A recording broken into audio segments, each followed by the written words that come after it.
जय हिंद दोस्तों। भाषा आईएएस एजुकेशन में आपका स्वागत है। जैसे मैंने पिछली क्लासेस में आपको बिग बैंग थियरी उसका ग्रामेटिकल रिप्रेजेंटेशन बताया, और फिर मैंने आपको पिछली क्लास में गैलेक्सी का फॉर्मेशन बताया, कैसे गैलेक्सी किस तरह से फॉर्म होती हैं, क्या उसकी स्टेजेस होती हैं, मैंने वो बताया और उसकी टाइप बताया। ठीक है। और आज मैंने बताने के लिए आपसे कहा था कि हम लोग आज लाइफ साइकिल ऑफ स्टार पढ़ेंगे। ओके, तो आज हम चलते हैं, शुरू करते हैं इस टॉपिक को, जिसमें मैं आपको थोड़ा सा मैं बताना चाहूँगा कि ये स्टार कहाँ से आ रहा है ना, कहाँ पढ़ रहे हैं हम लोग। चलते हैं, समझते हैं यहाँ से। ये हम लोगों ने कल देखा था गैलेक्सी ना, राइट। ये गैलेक्सी हम लोगों ने कल देखा था। अब यहाँ पे देख रहे हैं आप, ये गैलेक्सी के क्या हैं दोस्तों, ये हैं आर्म्स। आर्म्स, ठीक है ना। ठीक है, इसकी बाहें हैं, भुजाएं जिसको बोलते हैं। ठीक है, इसकी क्या है, भुजाएं हैं, आर्म्स हैं। ठीक है, भुजाएं हैं। और इसी भुजा में यहाँ पे क्या होते हैं, क्लाउड रहते हैं। ठीक है, ऐसे ऐसे करके क्लाउड होते हैं। ठीक है, ऐसे क्लाउड होते हैं। ठीक है, ये क्लाउड होते हैं। और ये इन क्लाउड में क्या होता है दोस्तों, hydrogen, helium plus other material होते हैं। समझते जाएं, शायद मैं थोड़ा छोटा लिख रहा हूँ, मैं थोड़ा सा बड़ा करता हूँ, आप लोगों को प्रॉब्लम होगी देखने में। हाइड्रोजन, हीलियम और अदर मटेरियल। ओके फ्रेंड, चलिए यहाँ पे ये हो गया।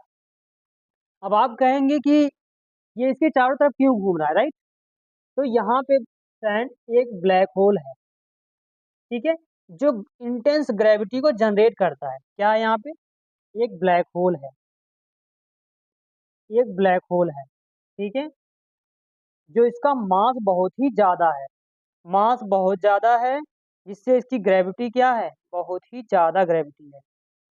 यानी ग्रेविटेशनल पुल जो है बहुत ही ज़्यादा है, राइट। ग्रेविटेशनल पुल ज़्यादा है, तो ये सारी चीज़ों को बांध के रखा हुआ है ना। तो मैंने वहाँ पे क्या बताया था, ग्रेविटी के डेफिनेशन दी थी ना, एक गैलेक्सी, सॉरी, गैलेक्सी का डेफिनेशन दिया था। A galaxy is a huge collection of gases, dust and billions of stars। समझ रहे हैं ना, gases, dust and billions of stars, है ना, जिनके खुद के सोलर सिस्टम है। ठीक है ना, क्लियर चीजें हैं। चलिए, तो यानी इस गैलेक्सी में एक हमारा सोलर सिस्टम नहीं है, जैसे हम लोग सन देखते हैं उसमें प्लैनेट है और बहुत बाकी चीजें हैं। ऐसा नहीं कि सिर्फ एक ही है, ऐसे ही बिलियंस ऑफ, हजारों करोड़ इसमें आप देखें तो स्टार्स हैं। और ये स्टार बने कैसे होंगे, आप ही सोचिए कि स्टार बने कैसे होंगे। भाई देखो, गैलेक्सी बनी तो ऐसा तो है नहीं कि गैलेक्सी अकेले पहले गैलेक्सी बन गई उसके बाद स्टार बने। मैंने क्या बताया, गैलेक्सी क्या है डेफिनेशन के हिसाब से, a galaxy is a huge collection of dust, gases and a billion of stars, है ना, बिलियंस ऑफ स्टार्स। तो ये तो पहले से ही थे ना। तो हम आज समझेंगे कि ये जो स्टार हैं ये बने कैसे, इनका जीवन कैसा है, ये बन कैसे जाके लास्ट में इनका खत्म खात्मा होगा। ये जो स्टार्स हैं दोस्तों, यहाँ से इनका लाइफ जर्नी शुरू होती है, मतलब और आगे से ही शुरू हुई होगी। ये धीरे धीरे टूवर्ड्स किसकी ओर मूव कर रहे हैं, इस ब्लैक होल की ओर। ठीक है ना। मैं हम लोग यहाँ समझेंगे कि ये इधर ही क्यों जा रहे हैं, आगे वीडियो में समझेंगे, कि एक ही वीडियो में सारी चीज़ नहीं बता सकता ना। आप लोग कंटिन्यू फॉलो करते रहिए और नोट्स बनाते रहिए, फिर आपको सारी चीज़ें, एक एक चीज़ें क्रिस्टल क्लियर होंगी, सारी चीज़ें बढ़िया समझ में आएंगी, है ना। क्योंकि समय लगता है, कोई भी चीज़ सीखने में टाइम लगता है ना। तो मैं यहाँ पे इसलिए देख रहा हूँ क्योंकि ये मेरा जो माइक मैं लगाया है, देख रहा हूँ कि चल रहा है नहीं चल रहा है। ओके दोस्तों, चलते हैं यहाँ से, क्योंकि मैंने यहाँ पे शीशा लगा के रखा है ना। चलिए, देखिए यहाँ पे, ये आप लोग देख रहे हैं, ये चीज़ें हो गई ना। अब हम चलते हैं अपने स्टार पे, किस तरह से फॉर्म होता है स्टार। ओके फ्रेंड, चलिए मैं इसको इरेज करता हूँ। आई थिंक आप समझ गए हैं ये स्टार है कहाँ, ठीक, जो हम लोग पढ़ने जा रहे हैं। चलिए, मैं आप लोगों को बताना शुरू करता हूँ इसमें। चलिए समझते हैं। थोड़ा सा जगह कम है बोर्ड में, आप लोग नोट्स बना लीजिएगा, इसको फिगर बना लीजिएगा। चलिए पढ़ते हैं लाइफ साइकिल ऑफ स्टार। तो समझते हैं कि ये स्टार की लाइफ शुरुआत कहाँ से होती है ना। जैसे गैलेक्सी की लाइफ की शुरुआत कैसे हुई थी, सबसे पहले एक प्रोटो गैलेक्टिक क्लाउड बना था, यानी गैलेक्सी का एक फाउंडेशन था। जैसे आप कोई भी चीज़ शुरू करते हैं, जैसे हमारा हमारा जन्म होता है, फिर सारी चीज़ें होती हैं, फिर हम बचपन में आते हैं, अपने बचपन में बालक बन के मतलब खेलते कूदते हैं, फिर धीरे हमारी यंग एज आती है, यूथ एडल्ट एज आती है, फिर हम अपने लाइफ में बहुत सारी चीज़ें करते हैं, पढ़ाई करते हैं, बहुत सारी चीज़ें सीखते हैं, साइंटिस्ट बनते हैं, डॉक्टर बनते हैं, और भी एस्ट्रोनॉट बनते हैं, एस्ट्रोलॉजर बनते हैं, ज्योग्राफर बनते हैं, है ना? बहुत सारी चीज़ें बनते हैं, और फिर अपने जीवन में आगे लाइफ चलते हुए, और फिर अंत में हमारी ओल्ड एज आती है, उसके बाद हमारी डेथ हो जाती है। सेम ऐसे ही हम स्टार के बारे में पढ़ेंगे। ठीक है फ्रेंड? स्टार की एक प्रोटो स्टार आता है, मतलब कि स्टार से पहले एक कंडीशन बनती है, यानी किसी भी चीज़ को होने के लिए पहले कंडीशन बनानी पड़ती है। वैसे जैसे मैंने वीडियो बनाने से पहले कंडीशन बनाई, स्टैंड खड़ा किया, फ़ोन को लगाया, और सारी चीज़ें मैंने की, है ना? क्या वीडियो स्टार्ट हो गया था पहले ही? नहीं ना। यहाँ पे मैंने क्या किया, स्टैंड लगाया, सारी चीज़ें की। ऐसे ही प्रोटो स्टार बनता है, स्टार के पहले की कंडीशन। ठीक है? क्लियर है? तो हम लोग समझाते हैं, स्टेज फर्स्ट में समझते हैं कि कैसे ये प्रोटो स्टार बनते हैं। ठीक है? चलिए आगे चलते हैं हम लोग, यहाँ से समझते हैं। A massive a massive cloud cloud of gases, a massive cloud of gases starts starts contracting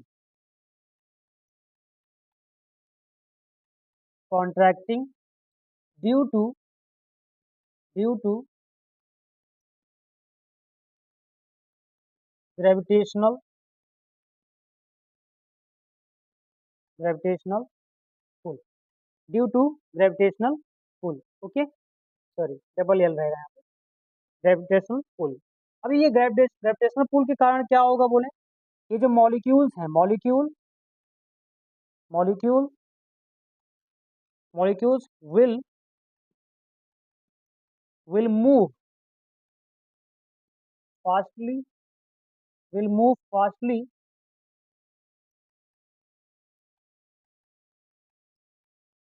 towards the centre. Centre की ओर मॉलिक्यूल्स क्या करेंगे, मूव करना शुरू हो जाएंगे, क्योंकि ग्रेविटी है ना दोस्तों, जो ग्रेविटी है इन लोगों को खींच रही है ना? मॉलिक्यूल्स को खींच रही है, तो ये सेंटर की ओर मूवमेंट करना शुरू कर देंगे। ओके, चलिए, तो यहाँ पे क्या होगा बोले, मैं देखता हूँ कि नीचे आप लोगों को दिख रहा है नहीं। ओके, दिख रहा है, परफेक्ट है। चलिए दोस्तों, यहाँ समझते हैं कि ये चीज़ें हैं नीचे, आप हम लोग समझते हैं। ये यहाँ पे क्या होगा, एक warm a warm a warm lump एक क्लाउड, वार्म क्लाउड बन जाएगा, वार्म लंप फॉर्म, एक वार्म लंप फॉर्म हो गया। ठीक है? और यही है क्या, आपका प्रोटोस्टार। क्या है दोस्तों? यही है आपका प्रोटोस्टार। ठीक है? इस समय this is the initial, what is this, this is the initial stage. Okay, this is the initial stage of the formation formation of formation of star. एक स्टार के फॉर्म होने की पहली कंडीशन, इनिशियल कंडीशन शुरू हो गई यहाँ पे। ओके, फिर अगर देखें, यहाँ पे कोई लाइट नहीं है, यहाँ पे ऐसा नहीं कि लाइट आ रही है, क्योंकि लाइट आती भाई, सूर्य तो बन गया है ना, स्टार तो बन गया है, सूर्य नहीं कहेंगे, स्टार बन गया है, राइट? और यहाँ पे नो हीट, इतनी ज्यादा, बहुत ज्यादा हीट भी यहाँ पे नहीं, ऐसा नहीं, मतलब ये गर्म बना हुआ है, हीट है ये। ठीक है ना? थोड़ा बहुत है, बहुत हल्का हीट है। ठीक है? तो यहाँ पे नो हीट, बहुत ज्यादा हीट नहीं है, no heat, no light, this is the condition, initial condition या initial stage of the formation of the star. Clear? अब हम चलते हैं सेकेंड स्टेज पे, समझते हैं। ठीक है? क्लियर?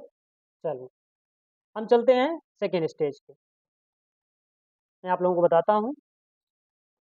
तो हम लोगों ने यहाँ से समझ लिया ना, अगर आप लोग नोट्स बना रहे हैं तो it would be perfect for you to revise it later. Okay, यहाँ पे देखिए, मैंने प्रोटो स्टार तक बता दिया कैसे प्रोटो स्टार फॉर्म हुआ। ओके, अब हम चलते हैं अपने स्टेज सेकंड पे, स्टेज सेकंड पे चलते हैं, स्टेज सेकंड पे।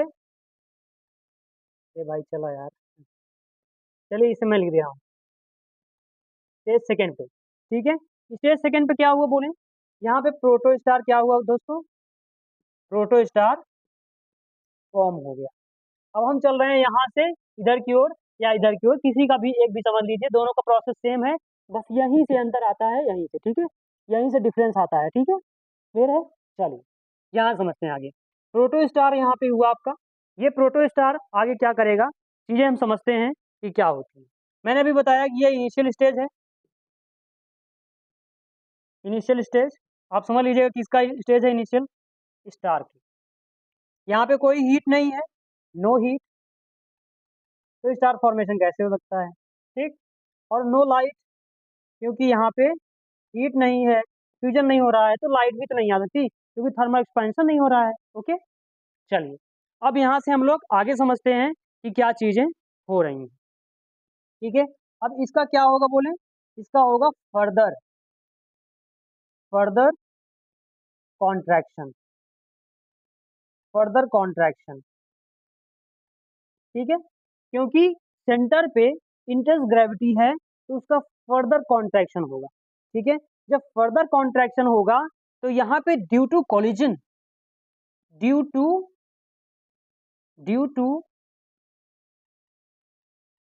Collision of molecules, of molecules, what happen, heat generate, heat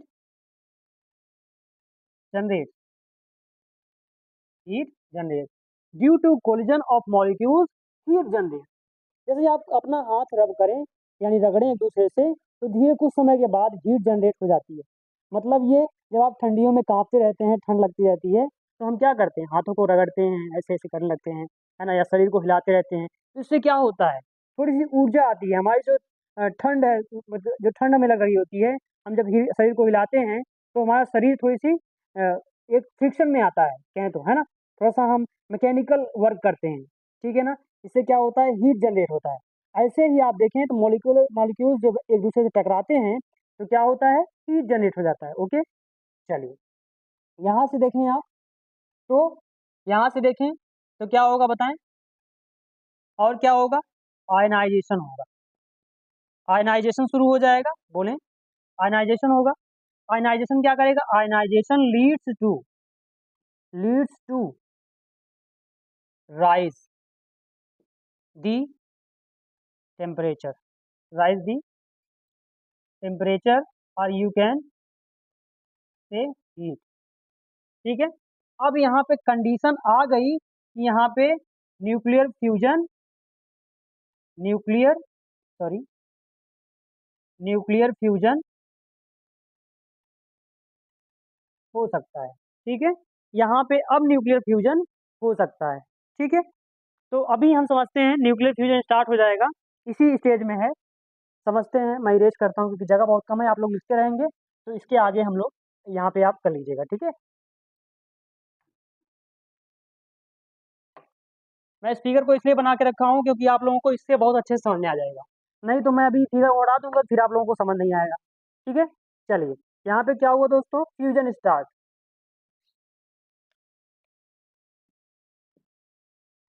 fusion started, ठीक है। समझते हैं फ्यूजन स्टार्ट कैसे हुआ। यहाँ पे ये देखिए, ठीक है, यहाँ पे बोलिए क्या है, हाइड्रोजन है, हर जगह पे हाइड्रोजन, हाइड्रोजन, हाइड्रोजन है। मैं यहाँ से ठीक से लिखता हूँ, हाइड्रोजन, हाइड्रोजन, यहाँ पे सब जगह क्या है, बोलें, हाइड्रोजन, ठीक है, ठीक है। अब यहाँ पे क्या हुआ, ये तो आप समझ लीजिए कि ये प्रोटोस्टार था, ठीक। यहाँ पे मॉलिक्यूल्स में क्या हुआ, फास्ट मूवमेंट होना, कॉन्ट्रैक्शन शुरू हुआ, जिससे यहाँ पे बहुत ज़्यादा आयनाइजेशन हुआ, आयनाइजेशन के कारण बहुत ज़्यादा हीट, इंटेंस हीट हुई, और यहाँ ग्रेविटी भी अच्छी थी, तो इससे क्या हुआ, फ्यूजन शुरू हो गया।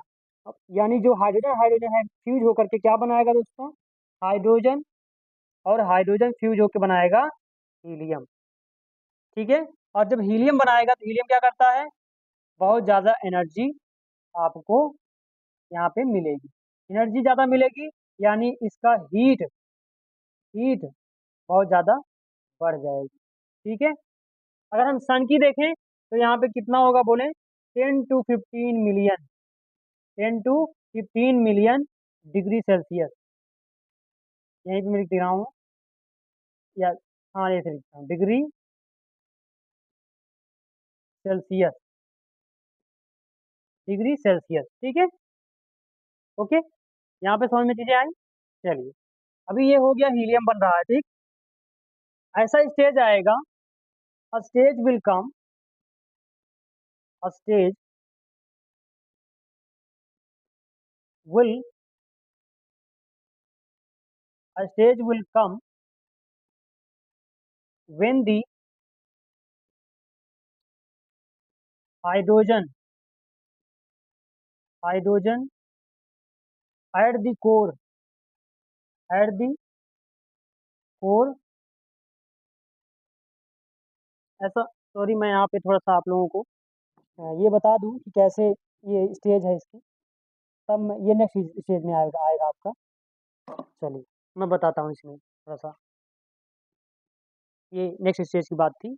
यहाँ पे जब ये हीलियम क्या करेगा, और ये जो आपका हीलियम बनना शुरू हो जाएगा, तो देखें यहाँ पे क्या होगा। ये देखें कोर पे हीलियम है, ठीक है, और बाहर क्या है, हाइड्रोजन, ठीक। यहाँ पे थर्मल एक्सपेंशन होगा, थर्मल एक्सपेंशन होगा, ठीक है दोस्तों, थर्मल एक्सपेंशन होगा, क्लियर है। अब देखें यहाँ पे, तो यहाँ पे भी हाइड्रोजन है हल्का हल्का, ठीक है, यहाँ पे हाइड्रोजन है ना, यही हाइड्रोजन तो हीलियम बन रहा है ना, हीलियम में कन्वर्ट हो रहा है। तो ये क्या हो रहा है बोले, यहाँ पे थर्मल एक्सपेंशन के कारण बाहर की ओर एनर्जी यानी ऊर्जा, हीट शिफ्ट हो रही है, यानी एक बाहर की ओर प्रेशर लग रहा है, ठीक है। और ड्यू टू ग्रेविटी, जो बाहर का मटेरियल है अंदर की ओर जाने की कोशिश कर रहा है, ठीक है ना, समझ रहे हैं। चलिए यहाँ पे समझते चलिए, बहुत बढ़िया समझ में आएगा आप लोगों को, मजा आ जाएगा। चलिए यहाँ समझ रहे हैं आप लोग, ये देखिए अंदर की ओर जा रहा है। तो ये जो थर्मल एक्सपेंशन है और कॉन्ट्रैक्शन है ड्यू टू ग्रेविटी, दोनों जो है बराबर है। जैसे मैं अभी ये दोनों को हाथ को ताकत लगाऊं दोनों में, तो क्योंकि बराबर फोर्स लगा रहा हूँ, इसलिए ये इधर उधर नहीं हो रहा है ना। अगर मैं इधर का कम करता हूँ तो इधर खींच जाएगा, इधर करूँ इधर खींच जाएगा ना, राइट। तो ऐसे क्या होगा, जब दोनों, एक बाहर की ओर भी लगा रहा है, अंदर की ओर लगा रहा है, तो ये जो सन है, जो स्टार है दोस्तों, ये क्या करेगा, बैलेंस रहेगा, है कि नहीं बोले, ये बैलेंस रहेगा, मतलब कि स्टेबल रहेगा। जैसे हम अपने जीवन में क्या करते हैं कि हर चीज़ें बैलेंस रखना चाहते हैं। हम चाहते हैं कि हमारे पास पैसा भी हो, घर हो, परिवार हो, मतलब बहुत सारे अलग लोग हैं, वो अपने हिसाब से सोचते हैं, उनका अपना जीवन है जैसे सोचते हैं। तो हर व्यक्ति का जो लाइफ बैलेंस है, लाइफ स्टेबिलिटी है, वो अलग अलग तरह की है, क्योंकि हर व्यक्ति का जीवन अलग अलग होता है, ठीक है ना। तो यहाँ पे भी ऐसा ही है, क्योंकि फिर भी हम चाहते हैं कि बैलेंस रहे, हम परेशान न रहें हमेशा, हमें प्रॉब्लम न झेलनी पड़े, समझ रहे हैं आप लोग। तो यहाँ पे क्या है, क्योंकि जब इसका स्ट्रेस अंदर का भी और बाहर का दोनों का बराबर रहेगा, यानी कि थर्मल एक्सपेंशन और कॉन्ट्रैक्शन दोनों सेम रहेंगे, तो क्या होगा, जो स्टार है ये स्टेबल रहेगा, बिखरेगा नहीं, राइट, बिखरेगा नहीं ना, टूटेगा नहीं। और ऐसे ही अगर हम अपने जीवन में परेशान हो जाएं दुख के कारण, क्योंकि दुख आता है तो कुछ दिन के बाद सुख भी आता है, तो हमें वेट करना चाहिए कि we should wait for our happiness और pleasurable time period, okay, so wait for your pleasurable time period that will come when you will get a good happiness, okay, so wait for that stability। तो यहाँ पे अब देखेंगे तो यही stage है, अभी यहाँ बढ़िया से जो स्टार है वो जी रहा है, बढ़िया अपना चल रहा है। जैसे हम अगर सन की बात करें, तो सन है हमारा, उसकी जो लाइफ है, ठीक है दोस्तों, वो है 10 बिलियन ईयर्स, है ना, 10 बिलियन ईयर्स हमारे सन की लाइफ है, ठीक है, जिसमें से वो 5 बिलियन लाइफ अपनी मतलब कि जी चुका है, और बचा कितना है, 5 बिलियन, ठीक है। तो 5 बिलियन लाइफ आगे वो जिएगा, उसके बाद फिर उसकी डेथ होगी, क्लियर है। ओके, चलते हैं यहाँ पे, ये स्टेज आपकी हो गई क्लियर। यहाँ पे मैंने बताया स्टेज वो यहाँ पे, हाँ आगे चलते हैं। अब थर्ड स्टेज चलते हैं, यहाँ पे अभी स्टेबल है ये स्टार, अपनी लाइफ बढ़िया जी रहा है, कोई दिक्कत नहीं है, और एनर्जी दे रहा है सबको, ठीक है ना। जैसे हमारा सन एनर्जी दे रहा है हम लोगों को ना, पेड़ पौधों को हमें एनर्जी देता है, कभी ठंड लगती है तो धूप में बैठ जाते हैं, तो हमें एनर्जी दे रहा है, हमें ऊर्जा दे रहा है, राइट, समझ रहे हैं आप लोग। चलिए अब हम चलते हैं स्टेज थर्ड में। ये समझ में आ रही है? अगर नहीं समझ में आती है तो आप जो है कमेंट बॉक्स में मुझे बताएं कि क्या चीज़ें नहीं समझ में आई हैं, तो so that I can understand your problem and I can give you a correct resolution for that. Okay, मैं आपको रिजॉल्व आपका जो क्वेरी है, प्रॉब्लम है, उसे मैं सॉल्व कर सकूं। सो इसलिए प्लीज़ आप लोग कमेंट बॉक्स में ज़रूर बताएं कि क्या चीज़ें आपको प्रॉब्लम हो रही है, क्या समझ में नहीं आया है। ब्लैक होल, ठीक है। अब हम स्टेज थर्ड में आते हैं। स्टेज थर्ड में क्या होगा फ्रेंड? स्टेज थर्ड में, स्टेज थर्ड में क्या होगा? अ stage, a stage will come, a stage will come when when all the hydrogen hydrogen at the center depletes depletes centre पे जो हाइड्रोजन है सेंटर पे, वो क्या बन गई? पूरी हीलियम बन गई। क्या बन गई दोस्तों? हीलियम बन गई। ठीक है, डिप्लीट्स, है ना, डिप्लीट्स एंड कन्वर्ट्स इनटू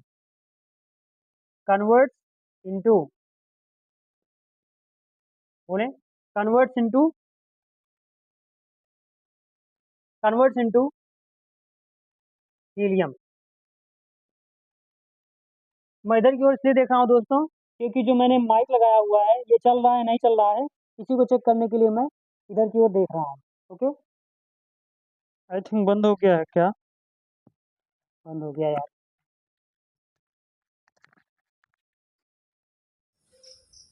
ओके दोस्तों, थर्ड स्टेज में a stage will come when all the hydrogen depletes and convert into helium. जब ये पूरा हाइड्रोजन जो कोर पे था, ये पूरा हाइड्रोजन हीलियम में कन्वर्ट हो जाएगा, हीलियम में कन्वर्ट हो जाएगा, तो जो फ्यूल है वो तो खत्म हो गया। तो क्या होगा बोलो? जिसकी वजह से न्यूक्लियर फ्यूजन हो रहा था, जो फ्यूल था न्यूक्लियर फ्यूजन होने का, वो तो खत्म हो गया। तो न्यूक्लियर फ्यूजन क्या हो जाएगा? At core will stop and leads to stop thermal expansion. क्योंकि थर्मल एक्सपेंशन कैसे हो रहा था, क्यों हो रहा था? क्योंकि यहाँ पे न्यूक्लियर फ्यूजन हो रहा था जिससे हीलियम बन रहा था, और हीलियम एनर्जी एमिट कर रहा था, जिससे हीट जनरेट हो रही थी। ठीक है, और फिर थर्मल एक्सपेंशन हो रहा था। लेकिन यहाँ पे क्या हुआ? अब तो हीलियम हाइड्रोजन जो है पूरी तरह खत्म हो गया है और पूरा हीलियम में कन्वर्ट हो गया है। अभी जो बाहर बचा हुआ हाइड्रोजन है, ठीक है ना, ये जो बाहर बचा हुआ हाइड्रोजन है, समझ रहे हैं आप लोग? ये स्टेज हम थर्ड पे बात कर रहे हैं। ये अभी पहले स्टेज में हमने यहाँ बात की, दूसरे स्टेज पे ये बात की हमने, स्टेबल बताया, और तीसरे स्टेज में हम देख रहे हैं कि इसमें अब थर्मल एक्सपेंशन हो रहा है यहाँ पे बाहर की ओर, जिससे ये रेड जायंट बनेगा। ठीक, कैसे होगा बताते हैं। यहाँ पे आपका देखें तो बाहर अभी हाइड्रोजन बचा हुआ है ना, हाइड्रोजन बचा हुआ है, hydrogen remains in the outer periphery because of it because of more gravity it will try to contract, है ना, ये दबने का प्रयास करेगा, कॉन्ट्रैक्ट होने का प्रयास करेगा। इससे क्या होगा? यहाँ पे और हीलियम बनेगा, और हीलियम बनेगा ना। जब और हीलियम बनेगा, फ्यूजन होगा ना, क्योंकि यहाँ पे टेम्परेचर तो है ना, टेम्परेचर ज्यादा है और ग्रेविटी भी है, तो इससे क्या होगा? यहाँ पे फ्यूजन शुरू हो जाएगा। तो यहाँ पे बोले थर्मल एक्सपेंशन होगा नहीं होगा? बोले यहाँ पे थर्मल एक्सपेंशन शुरू हो जाएगा, यहाँ पे थर्मल एक्सपेंशन शुरू हो जाएगा। ठीक है, ये जो एनर्जी है ये बाहर की ओर ट्रेवल करेगी, ठीक है ना, इससे थर्मल एक्सपेंशन होगा। तो यहाँ पे थर्मल एक्सपेंशन इस तरह से होगा, ठीक है, यहाँ पे थर्मल एक्सपेंशन इस तरह से होगा। लेकिन अगर यहाँ देखें तो यहाँ पे ग्रेविटी तो बड़ी यहाँ पे है ना, इससे क्या होगा? ये जो हीलियम बन रहा है वो सेंटर की ओर कॉन्ट्रैक्ट हो जाएगा, इससे क्या होगा? यहाँ पे कॉन्ट्रैक्शन शुरू हो जाएगा, यहाँ कॉन्ट्रैक्शन, यहाँ पे एक्सपेंशन। ठीक है, तो यहाँ पे एक टाइम ऐसा आएगा ये जब कोलैप्स कर जाएगा, ऐसे अचानक से दब जाएगा, क्योंकि यहाँ पे ग्रेविटी बहुत ज्यादा हो जाएगी और ये दब जाएगा, यानी कि कॉम्पैक्ट हो जाएगा, कोलैप्स कर जाएगा अचानक से।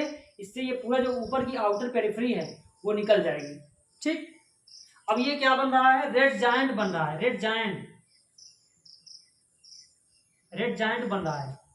तो ये जब रेड जायंट बन रहा है दोस्तों, तो ये पूरा रेड हो जाएगा, लाल हो जाएगा इस तरह से, यही स्टेज है, इसमें लाल हो जा रहा है। ठीक है, ये बढ़ता जा रहा है, बढ़ता जा रहा है। तो जो हमारा सन है इसके पास में क्या है, कौन सा ग्रह है, मरकरी है। मरकरी को क्या करेगा, एनगल्फ कर लेगा।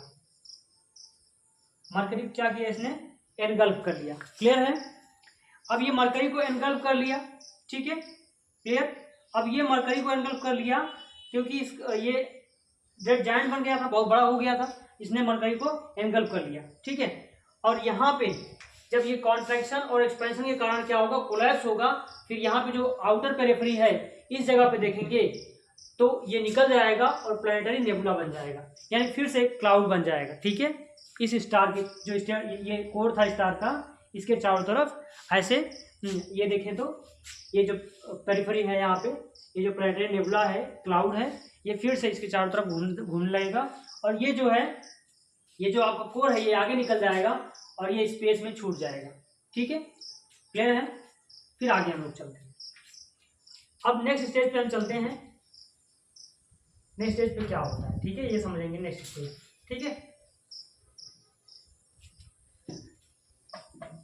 ओके फ्रेंड, जब हम नेक्स्ट स्टेज में आएंगे यहाँ पे प्लैनेटरी नेबुला वाले स्टेज में, यानी इसको हम कह लेते हैं फोर्थ स्टेज। ठीक है, फोर्थ स्टेज में आएंगे तो यहाँ पे क्या होगा बताएं। यहाँ पे आपका हीलियम यही तो बचेगा ना, बाकी सारे उड़ गए, निकल गया ऐसे। ठीक है, ये निकल गया ना, ये देखिए क्लाउड ऐसे निकल गया, मान लीजिए क्लाउड है जिसके चारों तरफ टूटा हुआ टुकड़ा है। ठीक है, और यहाँ पे क्या है बताएं, हीलियम है, यहाँ पे हीलियम है, यहाँ पे हीलियम है। अब देखिए, अब ये हीलियम फर्दर कॉन्ट्रैक्ट हुआ ड्यू टू ग्रेविटी, और यहाँ पे हीट है, तो हीलियम और हीलियम क्या करेगा दोस्तों, हीलियम और हीलियम फ्यूज होगा और यहाँ पे बनाएगा कार्बन। ठीक है, कार्बन बनाएगा, राइट। तो ये जब बनाएगा कार्बन, तो यहाँ पे भी सेम वही कंडीशन होगी जो पहले हुई थी।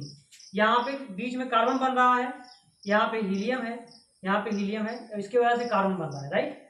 और बाहर की ओर अभी भी क्या है, यहाँ पे हीलियम है, अभी भी यहाँ पे क्या है दोस्तों, हीलियम है।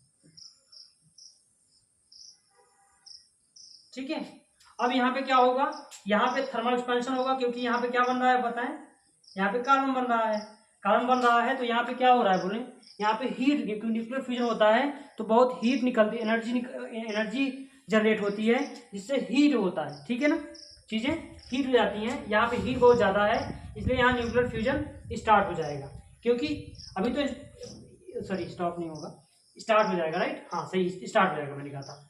यहाँ पे अभी स्टॉप हो गया था, तो जब स्टॉप हो गया था तो क्योंकि यहाँ पे ग्रेविटी ज्यादा है, धीरे धीरे ग्रेविटी बढ़ती गई, ये जो मॉलिक्यूल थे आपस में जुड़ते गए और हीट भी थी, और फिर क्या हुआ, फिर से फ्यूजन रीस्टार्ट हो गया, फ्यूजन फिर से शुरू हो गया, और वो कन्वर्ट हो जाएगा किसमें, हीलियम कार्बन में। ठीक है, और फिर यहाँ पे क्या हुआ, अभी देखेंगे तो यहाँ पे थर्मल एक्सपेंशन होगा, तो कुछ समय तक फिर से स्टार स्टेबल रहेगा।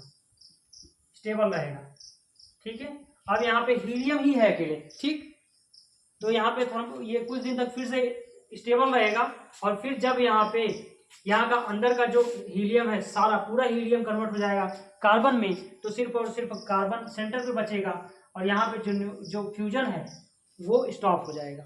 फ्यूजन स्टॉप हो जाएगा तो यहाँ पे फिर से बाहर की ओर ही क्या होगा, जिस तरह से हाइड्रोजन के केस में हुआ था, वैसे यहाँ पे भी एक्सपेंशन होगा, ये बढ़ना शुरू हो जाएगा, और ये किसको एनगल्फ कर लेगा, हमारे वीनस को और प्लस अर्थ को। ये क्या करेगा, हमारा सन जो है अर्थ को क्या करेगा, एनगल्फ कर लेगा। एनगल्फ का मतलब होता है निकल जाएगा। ठीक है, क्लियर है। चलिए, और फिर ये भी क्या होगा, टूटेगा। ये भी क्या करेगा, क्योंकि यहाँ तो कोई एक्सपेंशन हो नहीं रहा है ना भाई, यहाँ एक्सपेंशन नहीं हो रहा है, और अभी भी ये कॉन्ट्रैक्ट ही होता जा रहा है, क्योंकि ग्रेविटी ज्यादा है तो यहाँ कॉन्ट्रैक्शन ज्यादा है। तो यहाँ पे क्या होगा, बोले अभी यहाँ पे हीलियम है ना, हीलियम बगल में हीलियम जो है, अभी हीलियम जो है अभी है हीलियम। ठीक है, तो अभी यहाँ पे क्योंकि ये हीट भी तो था, इसमें एनर्जी भी तो थी, हीट भी तो था, तो यहाँ पे क्या होगा, अब यहाँ देखिए जो यहाँ पे हीलियम बाहर की ओर बन रहा है, क्योंकि यहाँ पे हीलियम है, हीलियम यहाँ पे है, हीलियम है, इस हीलियम के कारण जो बाहर की पेरिफेरी में कार्बन बन रहा है, कार्बन, इससे क्या होगा, थर्मल एक्सपेंशन होगा, फिर से ये फैलेगा और फिर कोलैप्स यहाँ पे होगा सेंटर पे, और ये भी निकल जाएगा, टूट करके निकल जाएगा प्लैनेटरी नेबुला की तरफ। ठीक है, क्लियर है। यहां से अब कहानी शुरू होती है किसकी, ड्वार्फ, व्हाइट ड्वार्फ। ठीक है, व्हाइट ड्वार्फ की कहानी शुरू होगी। अब हम समझेंगे स्टेज 5 में, स्टेज 5 में समझते हैं।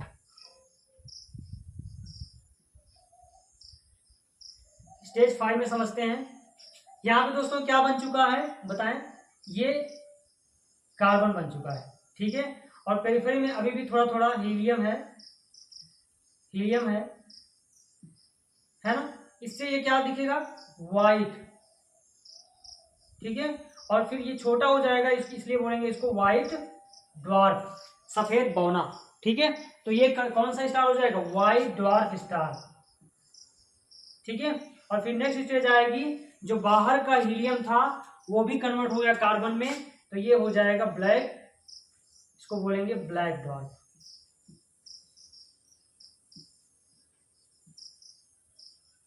और यहां पे इसकी हो जाएगी, इस स्टार की हो जाएगी डेथ, इस स्टार की डेथ हो जाएगी, और ये जाएगा ब्लैक होल में। जो ब्लैक होल किस पे है, black which is at the centre of the Galaxy, उस ब्लैक होल में ये जाकर के बरी हो जाएगा, यानी दफन हो जाएगा, इसका अंत हो जाएगा। समझ रहे हैं, मैंने बता दिया उसका कैसे लाइफ जर्नी थी। अब मैं इस वाले को बताता हूं। ठीक,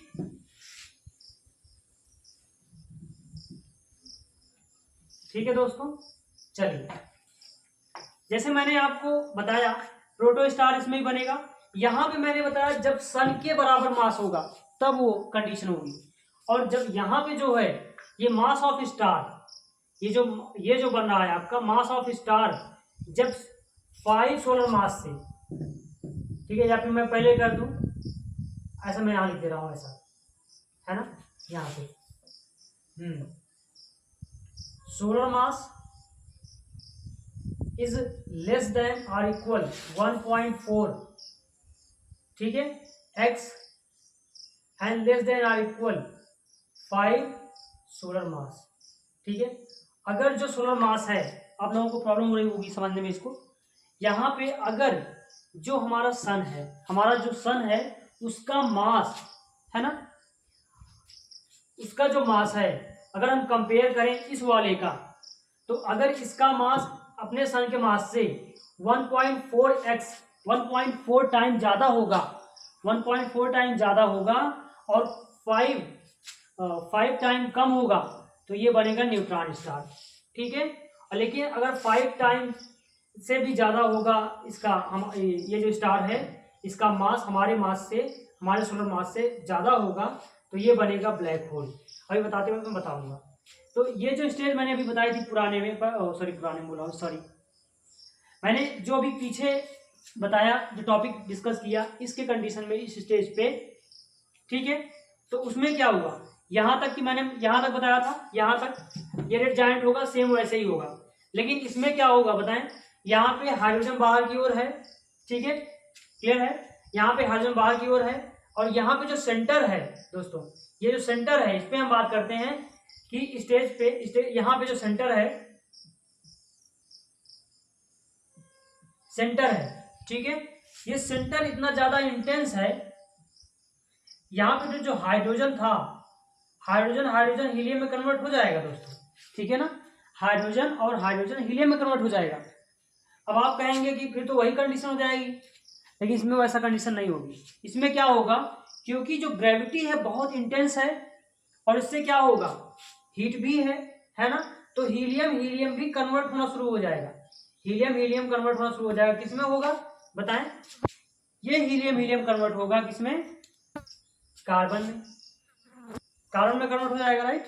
अब ये क्या होगा, क्योंकि ये कॉन्ट्रैक्ट होता जा रहा है ना, और जो बाहर बचा हुआ है हाइड्रोजन वो किस में हो रहा है, हीलियम में कन्वर्ट हो रहा है, इससे ये बढ़ता जा रहा है, एक्सपेंशन तो होगा लेकिन अभी ये एक्सप्लोड नहीं करेगा। जैसे ये एक्सपेंशन एक बार हुआ तो एक्सप्लोड कर गया, फिर हीलियम में भी कंडीशन हीलियम आई तब भी एक्सपेंशन हुआ, फिर एक्सप्लोड हुआ, उसके बाद व्हाइट डॉर्फ बना, फिर जाके ब्लैक डॉर्फ बना, ठीक है।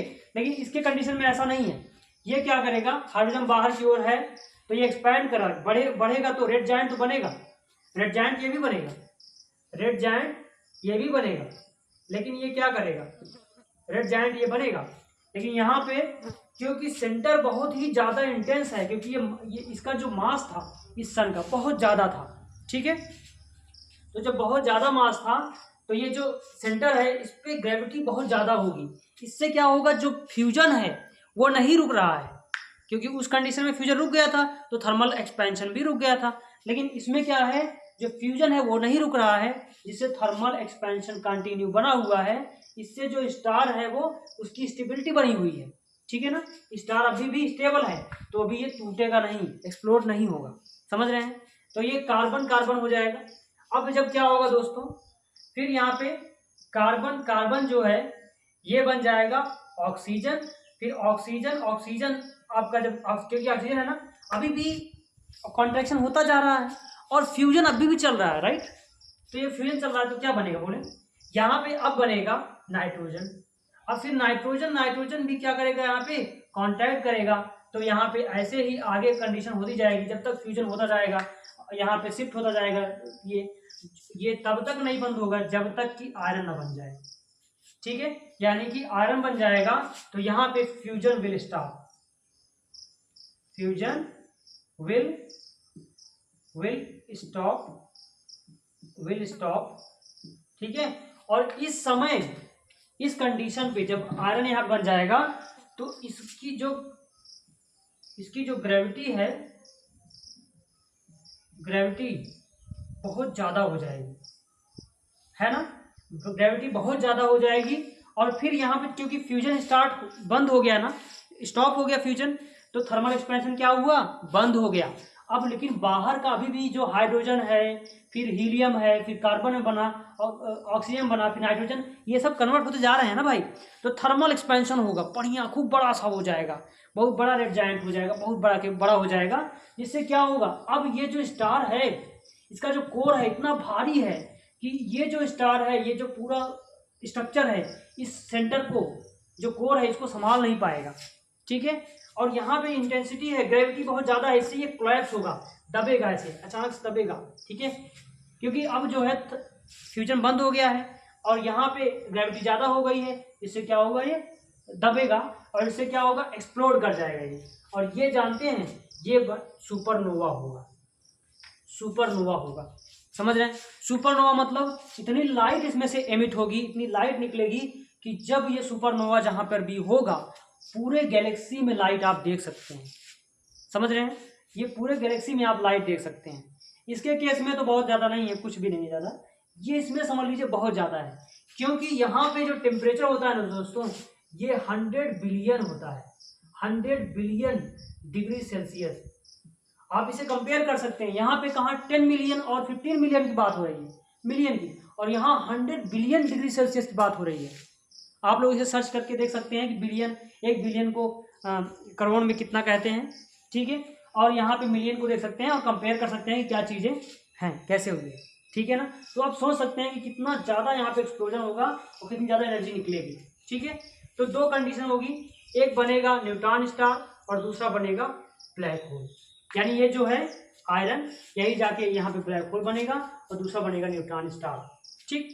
न्यूट्रॉन स्टार बनेगा, ये बहुत ज्यादा तेज से ये रोटेट करता रहेगा, ठीक है। रोटेट तो ये भी करेगा ना भाई, रोटेट करता रहेगा, ठीक है। और ये आपको व्हाइट न्यूट्रॉन, मतलब एकदम आप कहें तो यहाँ से लाइट भी नहीं निकल सकती है, तो ये आप नीकेड आई से नहीं देख सकते हैं, आप नीकेड आई से नहीं देख सकते हैं, सिर्फ इसका रेडिएशन आपको समझ में आएगा, रेडिएशन समझ सकते हैं वो भी इंस्ट्रूमेंट से, ठीक है, क्लियर है। और यहाँ पे जो ब्लैक होल है इसकी ग्रेविटी इतनी ज्यादा हो जाएगी, इसकी ग्रेविटी बहुत ज्यादा हो जाएगी, मैं इसको इरेज करके आपको बताता हूँ। ग्रेविटी इसकी ज्यादा हो जाएगी जिससे जो इस ब्लैक होल की न्यूट्रॉन स्टार की अब आप देख रहे हैं, तो अभी हमें नेक्स्ट वीडियो में आपको बताऊंगा, मैं ब्लैक होल बता देता हूँ। ब्लैक होल में जब आप देखेंगे ये ब्लैक होल है, इसका क्या होगा, यहाँ पे इसकी ग्रेविटी इतनी ज़्यादा हो जाएगी तो इसकी जो एस्केप वेलोसिटी है, escape velocity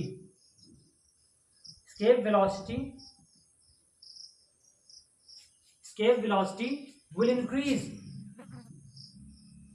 will be greater than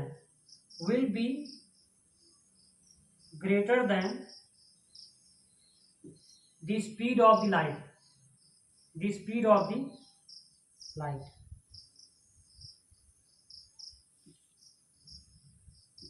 जो लाइट की स्पीड है उससे भी ज़्यादा एस्केप वेलोसिटी हो जाएगी। यानी यहाँ से निकलने के लिए, यानी इस ब्लैक होल से अगर निकलना है तो आपकी स्पीड लाइट के स्पीड से भी ज़्यादा होनी चाहिए, तभी आप इससे बाहर निकल सकते हैं, अदरवाइज ये अपनी ओर ही खींच लेगा। तो लाइट भी यहाँ से नहीं निकल पाती है, इसीलिए इसको हम ब्लैक होल कहते हैं। ठीक है, क्योंकि ये ब्लैक दिखता है, क्योंकि लाइट इसमें निकलती नहीं है तो ये दिखेगा नहीं। ठीक है, सिर्फ हम इससे जो रेडिएशन आती है उसी से समझ पाते हैं, रेडिएशन भी नहीं निकल पाती है। सिर्फ और सिर्फ हम इसको ये एक ब्लैक ही ऐसा दिखता है कि पूरे उसमें सिर्फ बीच में ब्लैक आपको दिखेगा, मतलब लगेगा कुछ नहीं यहाँ पे कुछ नहीं है, लेकिन एक बहुत बड़ा राक्षस यहाँ पे है जो सारी चीज़ों को निकल जाएगा, एक समय के बाद अपने अंदर ही समाहित कर लेगा। और फिर एक समय ऐसा आएगा फिर ये भी धीरे धीरे किसी के, क्योंकि जो जिसको खाता है वो उसको भी कोई और खाता है, राइट। ऐसा हम समझते हैं, जो जिसको परेशान करता है कोई ना कोई उसे और परेशान करता है। तो बाकी चीज़ें आपके साथ और मैं डिस्कस करूँगा, ब्लैक होल के बारे में थोड़ा सा बताऊंगा और न्यूट्रॉन स्टार के बारे में आपको थोड़ा सा कंपेरिजन बता दूंगा कल, इसके बारे में आपको मैं कल समझा दूंगा और अच्छे से। उसके बाद मैं आपको ग्रेविटेशनल वेव बताऊंगा कि किस तरह से ग्रेविटेशनल वेव हम समझते हैं, कहाँ पे सुपरनोवा होता है और कहाँ पे ये रेड जायंट हुआ है, क्या चीज़ें हो रही हैं, कैसे दो ब्लैक होल मर्ज हो रहे हैं, कैसे न्यूट्रॉन स्टार मूवमेंट कर रहा है, ये सारी चीज़ें हम कैसे समझते हैं, थर्मल वेव से समझते हैं। और उसी में मैं आपको लीगो ऑब्जर्वेटरी और इलिसा ऑब्जर्वेटरी के बारे में बताऊंगा। और थैंक यू सो मच, आपने अपना टाइम दिया। और प्लीज़ सब्सक्राइब करें मेरा वीडियो, और अगर आपको अच्छा लगता है मेरा वीडियो तो प्लीज़ लाइक करें एंड शेयर करें। और प्लीज़ अगर कोई आपका डाउट रहता है, तो कोई क्वेरी रहती है, तो प्लीज़ आप कमेंट बॉक्स में बताएं मुझे कि क्या दिक्कत है, क्या चीज़ें आपको, कौन सा स्टेप नहीं समझ में आया, क्या चीज़ें नहीं समझ में आई, या मैंने कोई चीज़ अगर छोड़ा है तो प्लीज़ उसके बारे में भी मुझे सजेस्ट करें और मैं प्लीज़ उस पर ध्यान दूंगा। Thank you so much friend. जय हिंद दोस्तों।